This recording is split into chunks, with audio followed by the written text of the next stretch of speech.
Bloomberg Audio Studios. Podcasts, radio, news.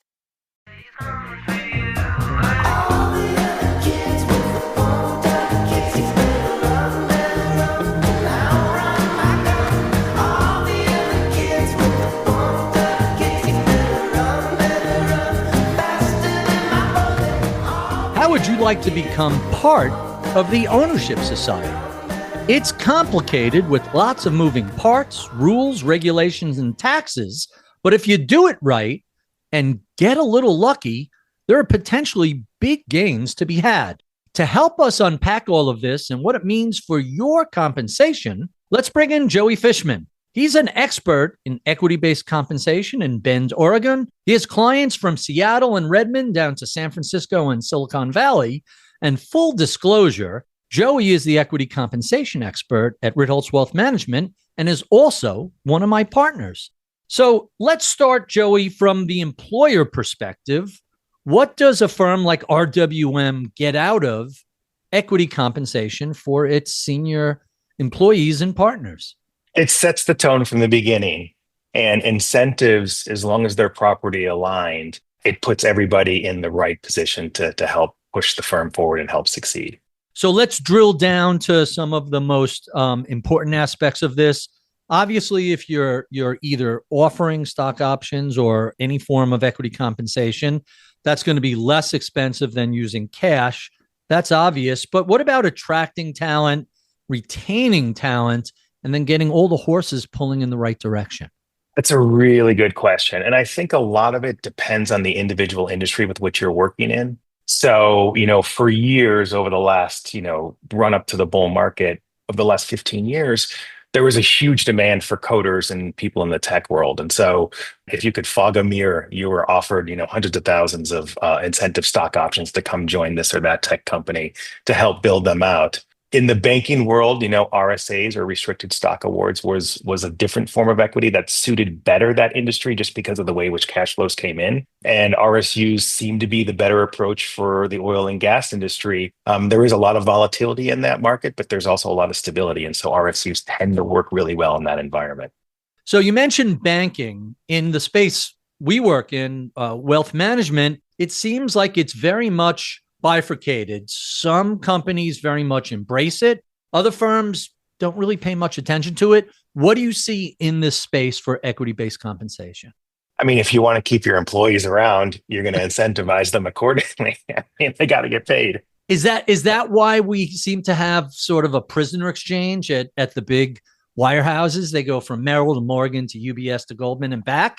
They take a big cash check in front as opposed to a long-term back-end equity version of this. I never really thought about it that way, but that seems to be what happens in parts of the industry. You hit the nail on the head. Exactly. So by giving or by allowing us to be share owners of the firm, there's no incentive for us to be lured away by someone else offering us a huge check just to move for the next couple of years. What about different employees at different levels of the companies? We have founders, partners, employees, and for lack of a better word, probationary employees. What does this look like in all fields, not just wealth management? Once you get to the executive level, the pay package changes. And so it may not just be NSOs or ISOs. They're going to add in what's called PSUs or performance stock units. So after you meet a predetermined threshold that's part of your agreement or part of your contract, you'll be granted X number of additional shares. They too have their own tax treatment. But we're seeing now that it used to be more reckless abandon. We're just going to assign and grant you shares each year as part of your equity refresh. Now it's a little bit more of performance stock unit compensation where it's put up or shut up. Show us that you're worth the compensation before we're actually going to be granted it to you. Let's talk about profit interest, which has been something that I've noticed a lot more of over the past 5 years. Hey, you're joining a company with $1 billion valuation. If the company is sold for anything over that and you have a profit interest, you participate, but you don't have to pay in, and there's no initial tax penalty for this. Tell us about profit interest. Stock appreciation rights is maybe in line with what you're discussing. There's something also called phantom stock too. Phantom stock is not used that much anymore because the tax liability associated with it is so severe if you get caught on the wrong side. But stock appreciation rights is more aligned with what you're discussing here, which is we're not granting you or giving you shares per se, but what we're doing is we're going to give you whatever appreciation takes place between now and the next date. And let's say we're going to give you 1,000 shares, or we're going to assume that you have 1,000 shares now. And if it's trading at $10 a share, and if it increases to $15 a share, well, the net to you is the equivalent of $5,000 because we've given you that stock appreciation right. Let's talk about winners versus losers. You mentioned the banking industry. We were talking about technology. Previously, you and I have talked about oil and gas. How common or rare are the modest winners? And how rare are the, lottery tickets like a Netflix or an Nvidia? It's a really, really good thing to wrap your head around. So at the end of the day, it's about 4% of stocks are responsible for the vast majority of market returns. So 4% of stocks. Of that, roughly 80% of employees sell their shares immediately after they vest. Really? So yeah. That is shocking to me. Yeah. So think about what has to happen in order for you to, hit it out of the park. You have to join early enough to get a meaningful amount of equity. You got to stay long enough, at least 4 years, to vest all of your equity. And like God willing, knock on wood, you're getting equity refreshes each year as part of your bonus. You need to exercise at the right time to avoid, tax traps. If it's ISOs, it's AMT tax that you have to navigate around. If it's NSOs, it's ordinary income that has to be navigated with. Over time, as more liquidity events or funding rounds happen, your ownership stake is going to be diluted, but hopefully the firm is getting more valuable. And then finally, you have to wait until there's an actual liquidity event. And if it's a publicly traded firm or a firm that went IPO'd, it's 6 months after that IPO, even if it's fully vested, do you then have access to it? So it's kind of like winning the lottery, but you don't yet. There's ambiguity in terms of when you can sell and at what price you can sell it. So there's always going to be that fluctuation in price. The rarity amongst the winners is much, much lower, I think, than most people realize. And, going back to Michael Mauboussin's book of skill and luck in business and investing, this is a great example of what it takes to find yourself in the right place, to have the skill to be there, and then to also be lucky enough to thread all of the needles that need to be navigated for you to win. I'm genuinely shocked to hear that 80% of employees sell their stock immediately after vesting. Why wouldn't they want to? Is it just that I'm risk embracing and I want to go on the ride, and other people have mortgages, kids, and bills, and they just want to take the cash? I think it goes back to 4% of stocks are responsible for the vast majority of returns. The other way to say this, or another way to look at the markets, is that 63% of stocks are losers throughout the course of their lifetime. So the vast majority of stocks that IPO, or the vast majority of equity grants that are given, turns out to really be bupkis in the end. Bupkis in the end. So let's talk about some of the rules that govern this. They're kind of fascinating. First, there was a big rule change in the 1990s under the Clinton administration for executives, where they were capped at a relatively low amount of compensation in cash. And they had to participate by being equity owners. That worked out really well for senior management, didn't it? It did. What took place then is the original goal was to put a ceiling on executive compensation, and the opposite actually occurred. Right. So they allowed incentive stock options to flourish at that time. And as long as that option contract or that grant fell under the auspices of being incentive, so you needed to work or prove yourself to be incentivized to be gifted that option, then you would be eligible for a much more favorable tax treatment and avoid those laws that went into place.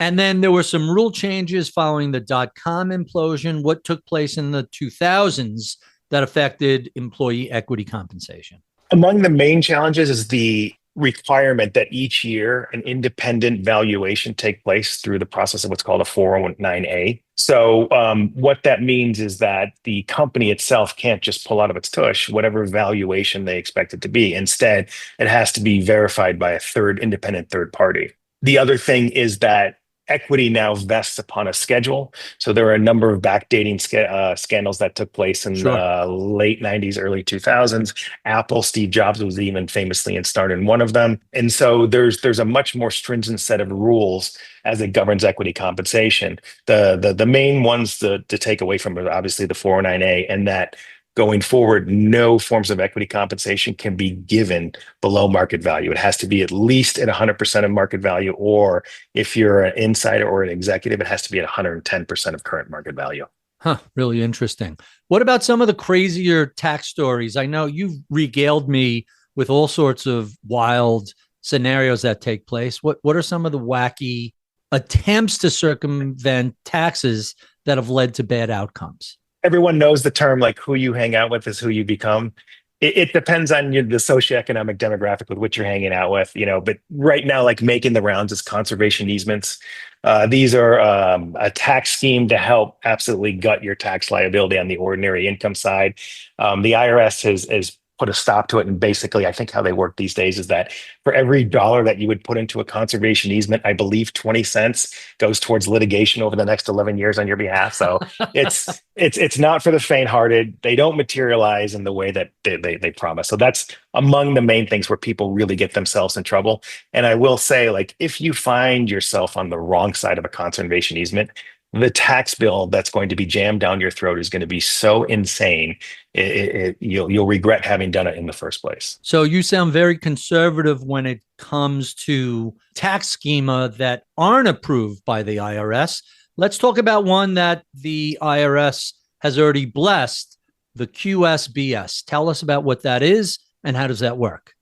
That is the gold standard. So QSBS, or qualified small business stock, essentially is the new rules actually just changed with the big, beautiful bill. But what it does is that if the company or the industry with which you work in, if you are issued shares, and as long as you hold it for a certain time period, then all of the gains are entirely tax-free. So there are situations where folks come to us and they've been at the company for 10 years, they've had this stock for 10 years, their cost basis is 15 cents, and now it's trading at $35 or $40. And so the first 10 million is entirely tax-free at the federal and the state side. So like in the California example, as opposed to walking away with, 48 cents on the dollar when all is said and done, you're walking away with 100 cents on the dollar on that first $10 million worth of gains. Really, really interesting. One of the things that we talked about with private companies is often a lack of a liquidity event for some time in the future. But a lot of these small startups, especially in technology, they're venture funded. You have the seed round, the A round, the B round. How significant are dilution issues for employees? Or if this goes public, it doesn't matter. It's just money, money, money. Well, ideally, you're not having a down round when you're raising cash. If you are, then the odds of your ISOs working out tend to be slim to nil. But typically in the startup spaces, you want as many option contracts as you can, because if this thing ends up being a runner or ends up being something magnificent, the leverage factor is just so enormous that it's well worth it. The vast majority of these companies end up crumbling. Carta does a really good job of the regulatory work that's required behind the scenes in the startup space. And so I say over the last probably 5 or 6 years, they've been one of the greatest improvements in this space and helping like the broader investor class or employees that have access to this stuff have a much better understanding of what is a very, very complicated set of personal finance. And for people not familiar with Carta, they're the ones who track the entire cap table from seed investments to A, B, C, D round. They know everybody that owns every last share. You get a sense of exactly what the value of your holding is, at least relative to the most recent round. Last 2 questions. Let's talk about common mitigation strategies. What should an employee or an employer be doing to make sure that the compensation structure is fair and that everybody involved pays their legitimate but minimal taxes? So if you're an employee, I've never seen a plan where this wasn't the case, but if you're an employee, the company is responsible for withholding taxes on your behalf whenever you exercise, if there's taxes owed on that exercise, and whenever you sell the shares. or there's a tender offer. So the company itself is responsible for withholding taxes. Where things can go sideways is that the company is only required to withhold the statutory minimum, which is 22% or 24%. Most folks, like if you're having a big payout, are in the 35 to 37% federal tax space. So you'll find yourself under withheld. So it's important that you work with the CPA or advisor to figure out exactly what your tax liability is on that distribution. So final question. We've been talking very judiciously about all the risks and all the downsides and how circumspect you need to be about this. But obviously, equity compensation has been really attractive going back to the 1990s. How advantageous can these be, not in an NVIDIA, Microsoft, Netflix sort of way, but just in a good, solid company that has fairly reasonable results over the course of your employment there? It is fantastic. Any additional cash flow that you can capture that you can then add to your financial plan to help reinforce your quality of life is a great thing. Thanks, Joey. This has been really interesting. So to wrap up, if you have an opportunity to become part of the ownership society, understand what you're getting into. It's complicated. There are a lot of moving parts. There are rules and regulations and taxes. But if you do it right and you get a little bit lucky, there are enormous potential upsides to be had over and above your employment cash compensation. I'm Barry Ritholtz. You're listening to Bloomberg's At the Money.